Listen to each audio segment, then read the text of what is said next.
Linear ਵਿੱਚ next theorem ਆ ਜਿਹਦੀ ਸਟੇਟਮੈਂਟ ਆ let U V W be 3 vector spaces over the same field F.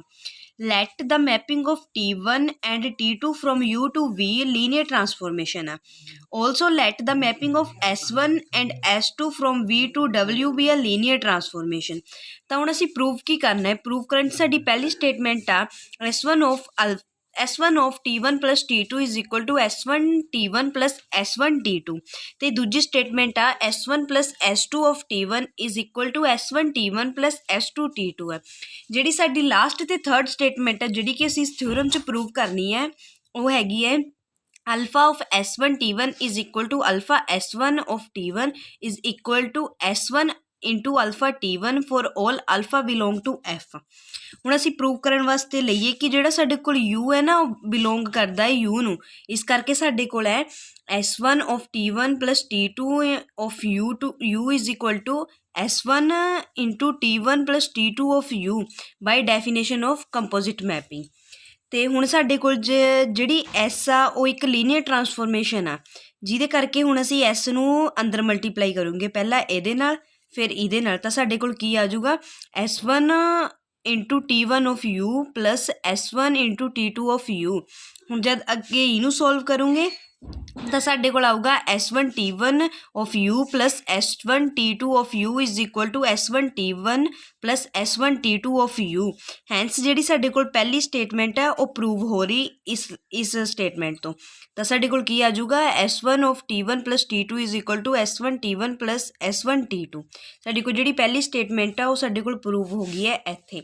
ਹੁਣ ਅੱਗੇ ਦੂਜੀ ਸਟੇਟਮੈਂਟ ਪ੍ਰੂਵ ਕਰਨ ਲਈ ਅਸੀਂ ਲੈਟ ਕਰੂੰਗੇ ਕਿ ਜਿਹੜਾ U ਹੈ ਉਹ U ਨੂੰ ਬਿਲੋਂਗ ਕਰਦਾ ਹੈ। ਤਾਂ ਸਾਡੇ ਕੋਲ ਕੀ ਆਊਗਾ S1 plus S2 into T1 of U is equal to S1 plus S2 of T1 of U is equal to S1 T1 of U plus S2 T1 of U।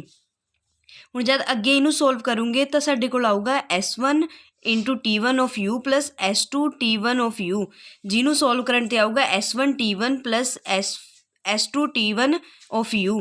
ਇਹ ਕਿੱਦਾਂ ਆਇਆ? ਅਸੀਂ U ਇਹਨਾਂ ਦੋਨਾਂ ਵਿੱਚ ਕੋਮਨ ਆ ਤਾਂ ਅਸੀਂ ਇਹਨਾਂ ਵਿੱਚ ਤੇ U ਕੋਮਨ ਕੱਢ ਲਿਆ, ਬਾਕੀ ਇੱਦਾਂ ਹੀ ਰਹਿਣ ਤਾਂ ਫਿਰ ਜਿਹੜਾ ਅਸੀਂ ਇੱਥੇ ਲੈਟ ਕੀਤਾ ਵਾ ਵੀ ਜਿਹੜਾ U ਹੈ ਉਹ ਬਿਲੋਂਗ ਕਰਦਾ U ਨੂੰ, ਤਾਂ ਕਰਕੇ ਇਸ ਸਟੇਟਮੈਂਟ ਤੋਂ ਸਾਡੀ ਜਿਹੜੀ ਸੈਕਿੰਡ ਸਟੇਟਮੈਂਟ ਹੈ ਉਹ ਪ੍ਰੂਵ ਹੋ ਰਹੀ ਹੈ ਜਿਹੜੀ ਕਿ ਹੈਗੀ S1 plus S2 of T1 is equal to S1 T1 plus S2 T1।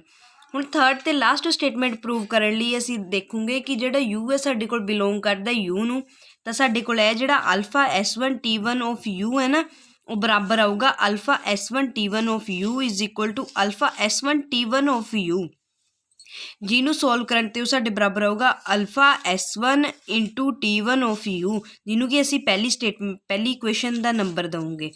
ਫਿਰ ਹੁਣ ਆਲਸੋ ਸਾਡੇ ਕੋਲ ਆਊਗਾ ਜਿਹੜਾ S1 of alpha T1 of U ਹੈ ਉਹ ਸਾਡੇ ਕੋਲ ਬਰਾਬਰ ਆਊਗਾ S1 into alpha T1 of U is equal to S1 alpha T1 of U, ਜਿਹਨੂੰ ਸੋਲਵ ਕਰਨ 'ਤੇ ਸਾਡੇ ਕੋਲ ਆਊਗਾ alpha S1 into T1 of U, ਅਤੇ ਉਹਨੂੰ ਅੱਗੇ ਪ੍ਰੋਸੀਡ ਕਰਨ ਵਿੱਚ ਆਊਗਾ ਸਾਡੇ ਕੋਲ alpha S1 into T1 of U, ਜਿਹਨੂੰ ਕਿ ਅਸੀਂ ਇਕੁਏਸ਼ਨ ਨੰਬਰ 2 ਦਊਂਗੇ। ਹੁਣ ਜਦ ਅਸੀਂ ਦੋਨਾਂ ਇਕੁਏਸ਼ਨਾਂ ਨੂੰ ਕੰਪੇਅਰ ਕਰਾਂਗੇ ਤਾਂ ਸਾਡੇ ਕੋਲ ਕਿਆ ਆਊਗਾ alpha of S1 T1 is equal to alpha S1 T1 is equal to S1 alpha T1, ਜਿਹੜਾ ਕਿ ਸਾਡਾ ਰਿਜ਼ਲਟ ਥਰਡ ਰਿਜ਼ਲਟ ਨੂੰ ਪ੍ਰੂਵ ਕਰ ਰਿਹਾ। ਹੈਂਸ ਦਾ ਰਿਜ਼ਲਟ ਆਹ ਸਟੇਟਮੈਂਟ ਪ੍ਰੂਵ ਹੋ ਰਹੀ ਹੈਗੀ ਆ ਫਸਟ ਅਤੇ ਸੈਕਿੰਡ ਇਕੁਏਸ਼ਨ ਤੋਂ। So thank you.